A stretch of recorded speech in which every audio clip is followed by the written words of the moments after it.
In 1970, my friend, who was the student body president at the university that I was attending, asked me to chair the campus's Earth Day celebration.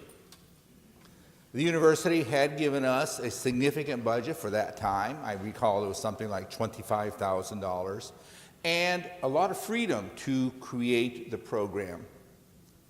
So we put together what we called Think Week. It was the week that encompassed Earth Day, April 22nd, which that year fell on a Wednesday. We put this Think Week together to present to the campus and the community a week-long series of presentations and talks by important people like Stuart Udall and Ralph Nader, and then there was some unknown guy who was the environmental advisor to President Nixon, that came to the campus to make presentations and hold workshops. At this time, I have to admit, I frankly knew almost nothing about environmental issues, and I approached this task more as a resume-enhancing operations project to get done, rather than from an environmental advocate point of view.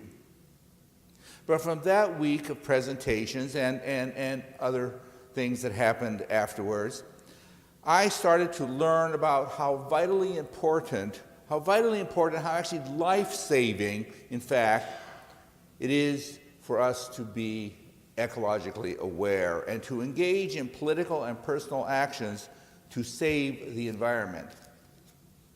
I also learned a very important second lesson, that if you're going to do something controversial and expensive, you should clear it with the higher-ups before you do it, because I got into deep doo-doo with the university president since I invited Spiro Agnew to come to campus without clearing it from his office. Well, I found out that university presidents do not like to get a call from the vice president's office and not know what they're talking about. I did survive after getting a scolding by the president and all of the deans for doing this and promising that from then on I will clear with them any speakers we were bringing in. By the way, Agnew did not come. Although environmental awareness had become sort of an issue, was starting to grow in several years before that Earth Day. It was triggered sort of by the publication of Silent Spring by Rachel Carson in the early 60s. That first Earth Day could probably be said to be the real start of the environmental movement. And probably from that point on was the start of the ongoing war between those who wish to preserve the earth and industry. Although for 3+ decades since that first Earth Day, major advances were made in protecting land and environment, in 2018 it seems that the game is reactionary politics 1, the land 0. So that I thought that this week, as we celebrate food and eating with a nod to the first peoples who lived in close integration with the land, it might do us good to take a moment to once again think about the land and our relationship to it from a faith perspective. Today, the world is facing several catastrophic environmental conditions that philosopher, ethicist, and religious environmentalist Roger Gottlieb says are putting the human being in perhaps the greatest danger we have ever faced. Today, we humans and the earth are faced with the global climate change that has and will continue to damage with adverse weather cultivated and wild lands, human residences, and animal habitats.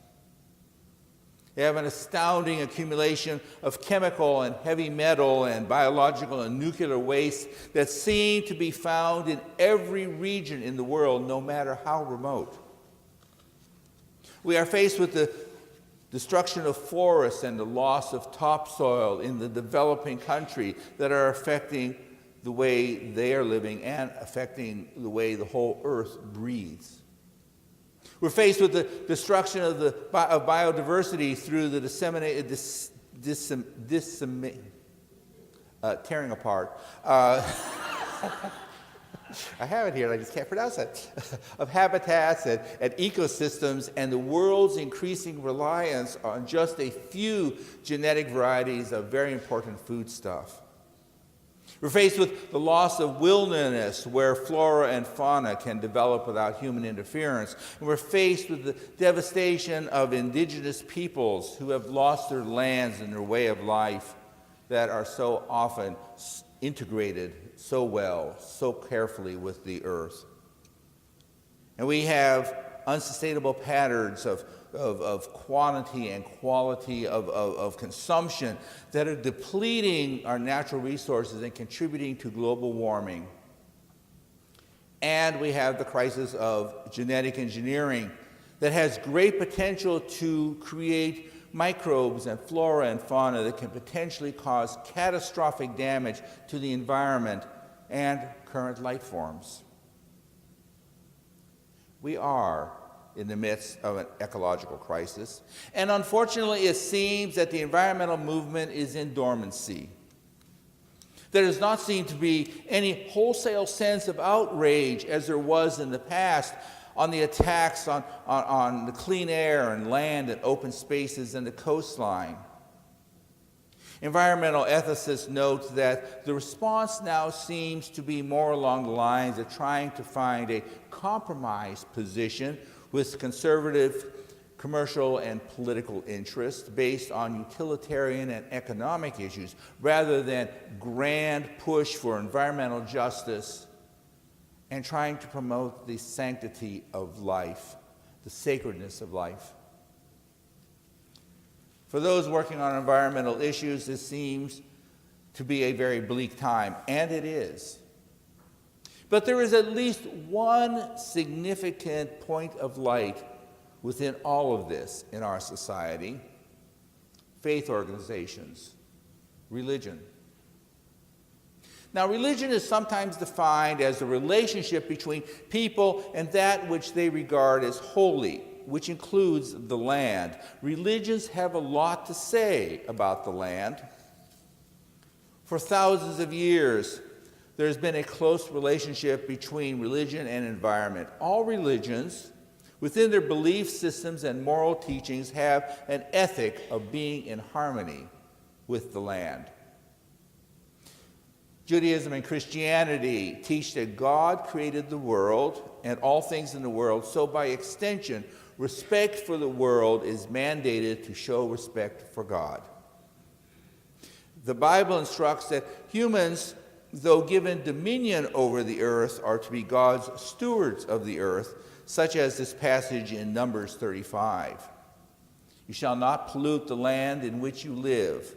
You shall not defile the land in which you live, in the midst of which I dwell, for I, the Lord, dwell in the midst of the people. Islam, like Christianity, holds that the world was created by God, Allah, and as such warrants respect and gratitude to be shown, to Allah for his creation. This includes animals as well as the environment, in addition to people. There are 650 passages or references to ecology and conservation in the Quran, and teach such things as, "And the sky he has raised high, and has devised for all things a balance, so that you might never transgress that balance. Weigh therefore your deeds with equity, and do not upset that balance." Hinduism is a very complex religion with multiple teachings, multiple texts, multiple deities. But within what we can call the common teachings of Hinduism, there's the idea that people should use the world unselfishly in order to maintain natural balance and to repay God or the gods for their gifts that have been given. One of the readings or one of their texts say, "For so sustained by sacrifice, the gods will give you food of your desire. Whoso enjoys their gifts yet gives nothing is a thief, no more, no less." The Latter-day Saint movement finds theological justification for stewardship and conservation both in the Bible and in their own sacred texts, such as this passage from their book of Doctrines and Covenants. And it pleaseth God that he hath given all these things unto man, for unto this end were they made to be used with judgment, not excess, and neither by extortion. And finally, Buddhism teaches that personal religious practice that emphasizes working to overcome the forces of greed in the individual life also results in safeguarding the environment.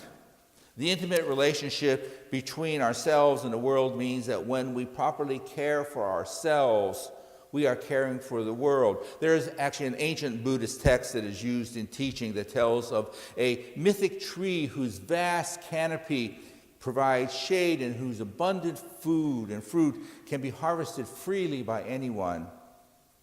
But when a greedy person stuffs himself with the fruit and then breaks off the branches, the tree stops bearing fruit.